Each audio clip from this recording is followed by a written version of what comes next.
Welcome back to Proxamer, everybody, and today we're going to be talking about Dark Reapers and how, so far, they're looking kind of awesome in 10th edition. So, basically, we've only seen a couple things in regards to the Eldar, but already, just based on the core rules and based on the few things that we have seen and confirmed from GW, Dark Reapers are looking a lot better in 10th edition than they are in 9th. And as many of you guys know, Dark Reapers are considered one of the worst and least cost-effective units in the entire Eldar Codex in 9th edition. Of course, our 9th edition Codex came out very strong, but Dark Reapers were one of the worst, and they remain the worst even after all the nerfs and changes to the Codex over the last months.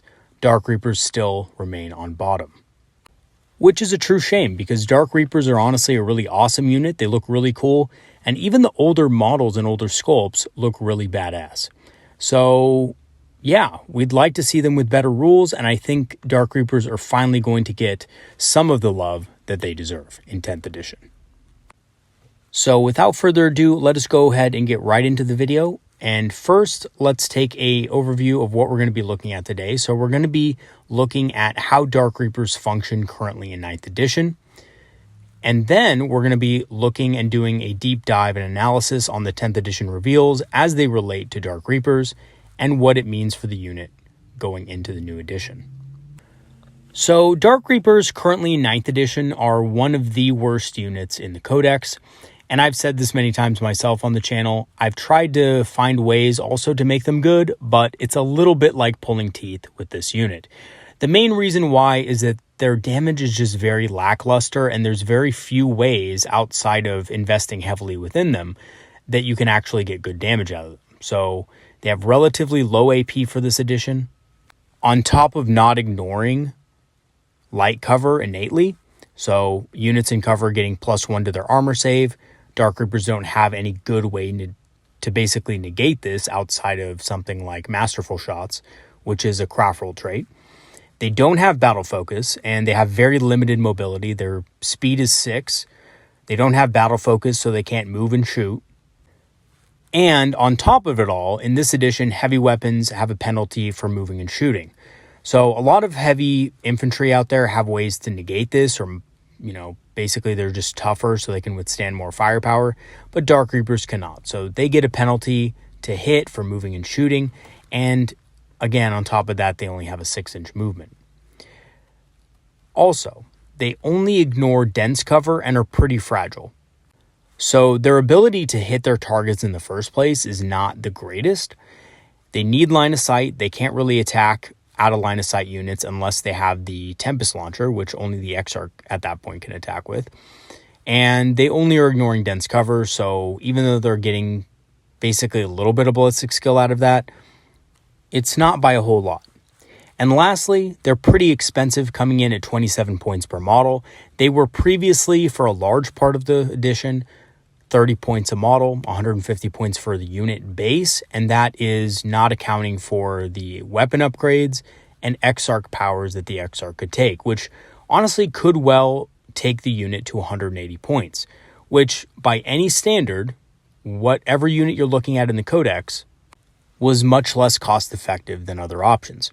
And when you compare them to any other unit in the Codex, for example, Guardians, even Guardians, which are not known for their high damage, did much better damage than Dark Reapers for their points. So you can afford about 3 Guardians for every single Dark Reaper, and 3 Guardians will, on average, put out more damage at 18 inches than a Dark Reaper will at 48 with the, Star Swarm missiles.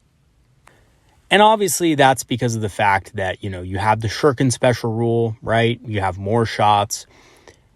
You have 6 shots versus 4 shots of the Dark Reaper weapon and stuff like that. And then also, Dark Reapers have other issues like getting line of sight and stuff.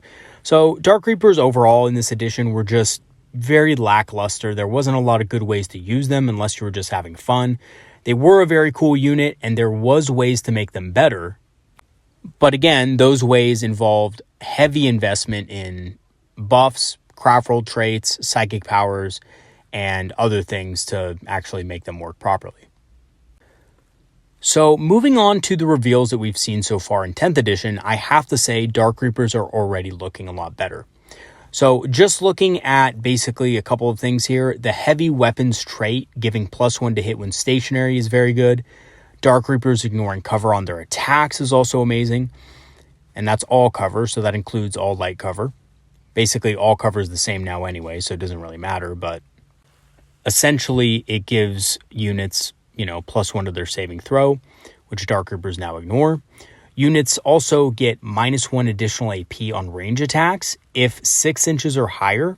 So if they're placed on a building or, on a ruin or something, 6 inches above the ground, when they're shooting at ground targets, they're going to get an additional -1 AP for the plunging fire special rule, which is also really good.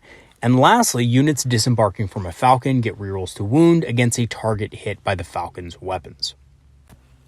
So in regards to heavy weapons getting +1 to hit when stationary, I think we can basically confirm that Dark Reaper launchers will get the heavy trait, because most heavy weapons in the game that are man-portable are getting that same trait. So if they stand still, they're going to be able to get +1 to hit. And this basically increases their chance to hit by about 16% from a 3+ to a 2+. And that's a very significant buff for basically something you don't have to do anything for, right? Just having the heavy trait will give you that +1 to hit if you're stationary. Now, honestly, Dark Reapers oftentimes will want to be stationary because they are a ranged firepower unit. They're going to want to be in the backfield, preferably perched on top of some ruins now, being able to fire down on enemy units. And I think that with their new buffs, their damage is going to be a lot more deadly. And the fact that there's no more dense cover in the game also makes this more meaningful because you don't have to worry about negative hit modifiers all over the place. Yes, there will be some negative hit modifiers here and there, but the good news is that you don't have to worry about it every single game at all times, right? Because most of the time there was dense terrain on the board, and shooting through forests and things like that could give your Dark Reapers a significant debuff. And talking about cover, Dark Reapers now ignore cover on their attacks. So this essentially means that they will always hit enemies at their full AP value. So I'm guessing they're still going to have AP -2. I'm just guessing that because, to be honest with you, the AP value on those weapons was really low for this edition. And I'm guessing they're probably not going to change it in the next edition because they were one of those weapons that, wasn't overloaded on AP. But we'll just have to wait and see. But even so, this means that enemy units that are being shot at by the Dark Reapers really won't be able to get much of a benefit from cover saves. And this is much more meaningful against enemies with a good save, obviously, which is mostly heavy infantry, so units with a 4+ or better save will be affected the most. And honestly, this makes sense because Dark Reapers are a unit that is meant to kill heavy infantry like Space Marines. Now, here's where I really think things get a little bit crazy because ignores cover and a +1 to hit when stationary just by themselves doesn't, I think, warrant saying that Dark Reapers are going to be awesome next edition. I think that's just maybe just a quality of life upgrade, if anything, nothing too severe. But units also get a -1 additional AP on range attacks if 6 inches or higher on terrain. So if you set these guys on top of a building or on top of a ruin on the top story, they're getting an additional -1 AP against units on ground level. So again, Dark Reapers kind of already benefit from being on top of ruins because now they have better line of sight. So basically they can see more on the battlefield and be able to target more units. That's always a plus. And on top of that, they're getting an additional -1 AP. And again, assuming that the Reaper launcher's AP stays the same, which in all honesty, it might not. They might reduce the AP on it to AP -1. I don't know why they would do that with the Dark Reapers, but maybe they will. Even so, -3 AP is pretty prolific, especially on a unit that is specialized in killing models in power armor. So ignoring cover at -3 AP is going to put a lot of Space Marines in the dirt. And this is exactly what Dark Reapers want to do, and this is what they've always excelled at, and I've always thought that Dark Reapers should be good at this, right? Just taking out your bog standard Marines, being able to destroy units in power armor and things like that. Anything with a 3+ save really should not be safe against the Dark Reaper. And then, of course, we have the fact that units disembarking from a Falcon will get rerolls to wound against a target hit by the Falcon's weapons. So rerolls to wound out of a Falcon are absolutely massive on a high-value unit like Dark Reapers. Again, Dark Reapers fit perfectly into a Falcon, and when they disembark, they will now be getting rerolls to wound against the target that the Falcon hit with their ranged weapons. And this also gives you a lot of flexibility. You can either move, then disembark to get a better or safer angle, right? You can move the Falcon forward, disembark your Dark Reapers, and shoot at something now, which is really cool. You can also disembark the Dark Reapers before the Falcon moves, right? Disembarking 3 inches, then moving 6 inches, presumably, up to the top story of ruins to get that -1 additional AP. And then presumably from there, your unit is just going to be able to just fire on top of the enemy all game if they're not dealt with.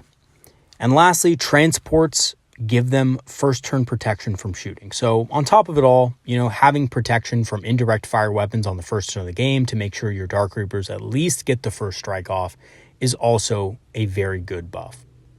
Especially with the new revealed Exorcist tank from the Sisters of Battle, that thing can put out some serious damage against our units that are even out of line of sight. So being in a transport first turn is going to be very helpful indeed.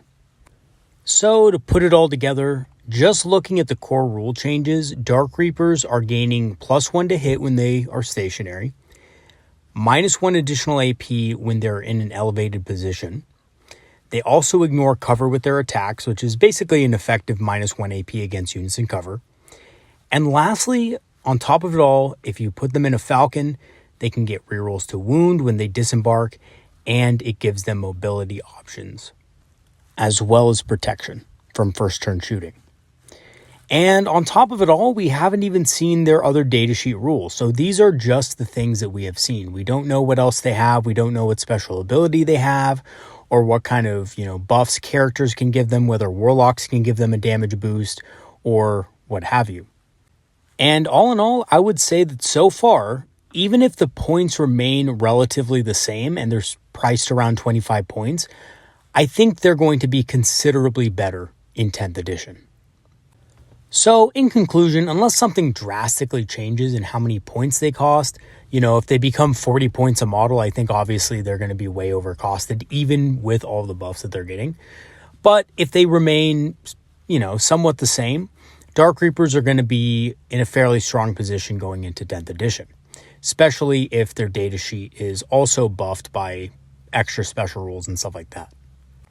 And personally as well, I think GW is very aware that Dark Reapers suck and that they need to do something to give them some sort of glow up in the new edition. And when the Eldar faction focus comes along, I actually wouldn't be surprised if Dark Reapers made an appearance because, GW does obviously have a new kit for them and will most likely want to make some money selling those Dark Reaper models, which, honestly didn't do that well because of the fact that their rules were so bad. So, I know some players did buy them, but a lot of the veteran players that I know just didn't buy them at all, didn't give them a second look, even though the new models looked cool.